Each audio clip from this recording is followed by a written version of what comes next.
महाराज जी, समाज की एक विकट समस्या की ओर मैं आपका ध्यान दिलाना चाहता हूँ जी। आजकल का युवा शराब और ड्रग्स के नशे की तरफ बहुत तेजी से आकर्षित हो रहा है जी। और नशे का गुलाम होता जा रहा जी। है। और इस नशे की लत को पूरा करने के लिए वो किसी हद तक भी गुजर जाता है, कोई भी अपराध कर जाता है। अपने नशे की लत को पूरा करने के लिए हत्या, लूट जैसे अपराध कर जाता जी, है। जी। और आंकड़े ये बताते हैं कि 90% अपराध, हत्या, लूट और बलात्कार उस समय अपराधी नशे में पाया गया। जी। तो इसलिए आपसे प्रार्थना है, कुछ ऐसा मार्गदर्शन करें कि समाज से ये कुरीति खत्म हो जाए। जी। जब तक कोई चाहेगा नहीं कि हम नशा मुक्त हों, तब तक हमारी सामर्थ्य, क्या किसी की सामर्थ्य नहीं है कि किसी को नशा मुक्त किया जा सके। जब कोई ये चाह ले कि मैं बुरी जगह फंस गया, अब मैं निकलना चाहता हूँ, तो भगवान कोई न कोई रूप रख करके उसे निकाल देते हैं।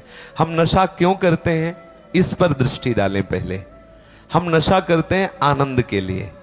हमें एक भ्रम हो गया है कि भांग में, गांजा में, तंबाकू में, चिलम में और शराब में, ड्रग्स में, इसमें एक आनंद है। ऐसे प्रलोभन से हमारी बुद्धि ने हमको किसी भी नशे से जोड़ दिया, और जब हम उस नशा को करते हैं तो हमारी बुद्धि होती है शिथिल, और हम उस शिथिल और उन्मत्तता को आनंद समझ लेते हैं। धीरे धीरे हम उस शिथिलता और उन्मत्तता का ऐसा प्रभाव पड़ता है, इतने आसक्त हो जाते हैं कि हम उसके बिना जी नहीं सकते।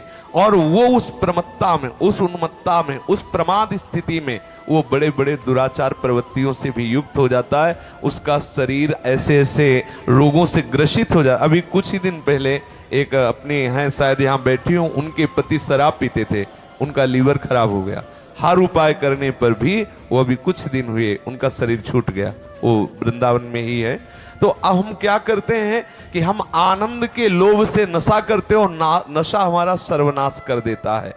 जब तक हमारी समाज में ये बात प्रचार प्रसार नहीं होगी कि ये नशा आनंद नहीं, नशा तुम्हारे नाश का कारण है, नशा तुम्हें दुख देने वाला है, स्वाभाविक तुम्हारे आनंद को छीण करने वाला नशा है, तब तक इस समाज के जो नए युवक हैं ये सुधरने वाले नहीं। आजकल हम लोगों को ये सिखाया जाता है कि थोड़ा सा नशा कर लो तो बहुत अच्छा रिलैक्स अनुभव होगा, और आप समाज सेवा जो भी आप करते हैं वो बहुत एकाग्रता से करेंगे। इसी लोभ से और इतनी थकान दिमाग में हो जाती है लोगों को, वो समझते कि शराब पी लिया, कोई नशा कर दिया, रिलैक्स हो गए।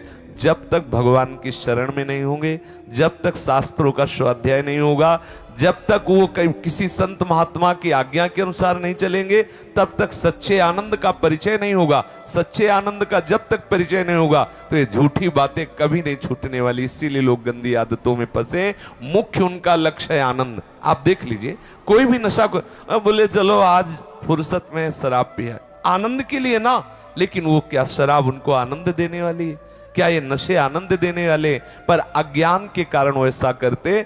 जब तक उनको सत्संग नहीं मिलेगा और जब तक वो स्वयं नहीं छोड़ना चाहेंगे, हम ये जानते हैं कि हम ये कर रहे हैं लेकिन बुरा है, इसे छोड़ना चाहता हूं, तो उपाय है। जब वो उसे छोड़ना ही नहीं चाहता, उसे गुण मान लिया है कि ये हमारे आनंदित होने का, हमारे विश्राम का, हमारे रिलैक्स होने का उपाय है, तो कोई नहीं छुड़ा सकता है। इसलिए हमें लगता है कि पहले उनको सत्संग मिलना चाहिए, वो इस बात को समझे कि मैं गलत आचरणों में हूं, मुझे छोड़ना चाहिए गलत आचरण, फिर वो छोड़ सकते हैं।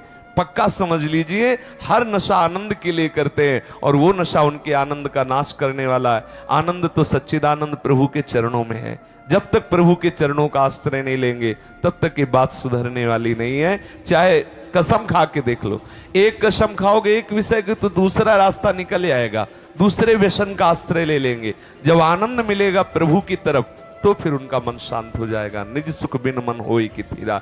इसलिए हमें लगता है कि जो अपने समाज के लोग हैं, इनको शास्त्रों का स्वाध्याय करना चाहिए, सत्संग करना चाहिए और अपने बुजुर्गों की आज्ञा का पालन करना चाहिए। व्यसनों से दूर रहें, नाम जप करें तो बुद्धि शुद्ध हो तो भले सुधार हो जाए, नहीं तो हमारी आपकी कोई बात सुनने वाला नहीं है।